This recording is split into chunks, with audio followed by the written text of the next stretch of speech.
conducted in-depth research on the impacts of Instagram on children's mental health from 2018 to 2020, but they never made the research public, nor did they make it available to academics or lawmakers who requested it.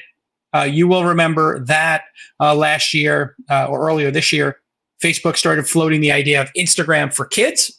So in addition to having this research, which they didn't share, and here is the slide from a presentation. It seems like the Wall Street Journal has somebody inside of Facebook giving them everything, literally. But here is the quote from presentation slides from 2019, internal Facebook presentation slides. We make body image issues worse for 1 in 3 teen girls. Teens blame Instagram for increases in the rate of anxiety and depression. This reaction was unprompted and consistent across all groups, according to the Wall Street Journal.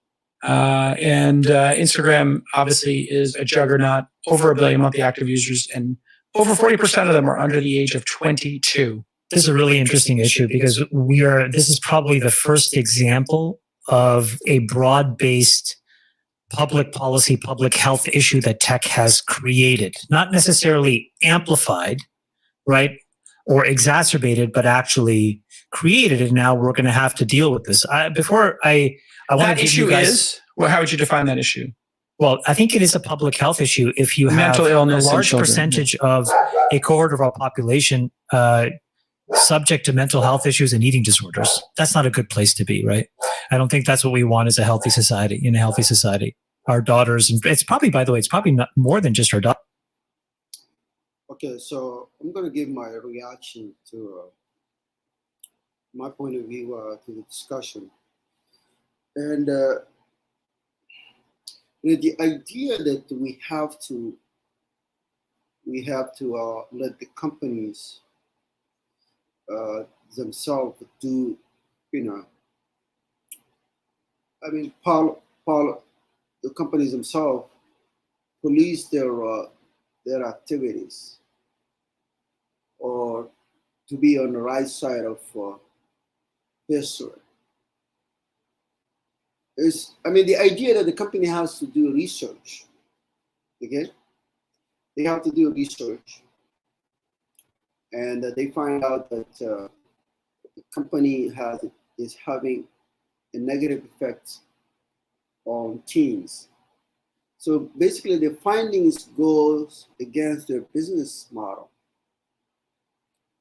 If that's the case, of course they will try to hide it. What do you expect? What do you expect? Okay. So they're not the. You cannot let the companies do the right thing. You have to, the lawmakers or the regulations, they have the responsibility to making sure that whatever the products the company and any company is making is not detrimental or harmful to the consumers. Okay? And that we cannot expect the companies to vet themselves. Okay? It's kind of it is a conflict of interest. It's a clear conflict of interest. All right. First of all, if there is a research, the regulators have to do the research, and when they find out, but in cooperation with the companies, then they will be able to take reasonable actions. And a similar case is the tobacco companies. The tobacco is, they put a nicotine, the outrageous thing is tobacco in and by itself is not addictive, but when you put a nicotine, that makes it an addictive. That's why people cannot get rid of smoking, because of the addiction part. And unfortunately, regulators are not able to, and you cannot expect the companies to do the right thing, because they are not doing the right thing. Okay? So the regulators have to take the right action, to making sure that whatever the product is not harmful to the society in general. That's a failure in the part of the government. That's why the government is for, making sure there are checks and balances, checks and balances. Okay? But you cannot expect the company to do the right thing, especially because it goes against especially when it goes against the revenue model, the business model. Okay, let's continue watching. Daughters is probably our sons and daughters that are going through these issues. The question is now about, is it really a public health issue? If you know about it, what responsibility do you have to do something? And before I opine, I just want to give you guys a little bit of data and just get your reaction. I actually want to go back to what's called the Tobacco Master Settlement Agreement. And the Tobacco Master Settlement Agreement was entered in November of 1998, originally between the four largest U.S. tobacco companies, Philip Morris, R.J. Reynolds, Brown and Williamson, and Lorillard. Okay.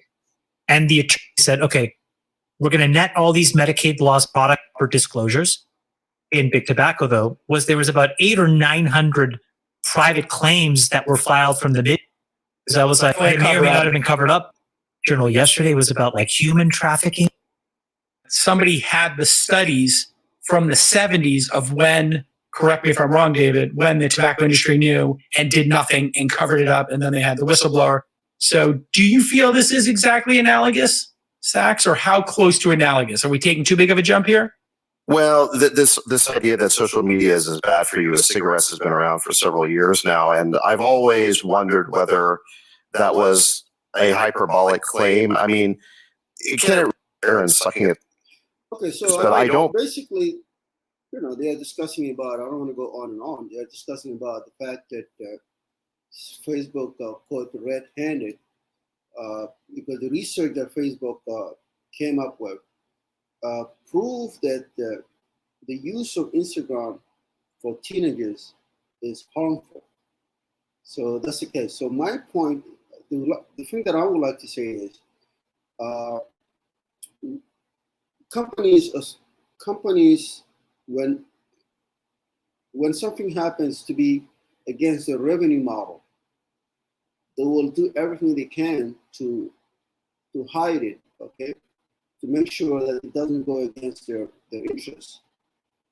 And the regulators have to take the responsibility. Parents have to take responsibility. And it's amazing how the parents, they let their kids follow like these Cardi B's or these really distasteful artists where they peddle sex and drugs and, just materialism. Where are they, these parents? The parents have to be responsible for making sure that the kids are not exposed to that kind of stuff. Okay? You cannot expect the companies to be virtuous because they are not. Okay? They only, unfortunately, because of capitalism, they only follow their bottom line.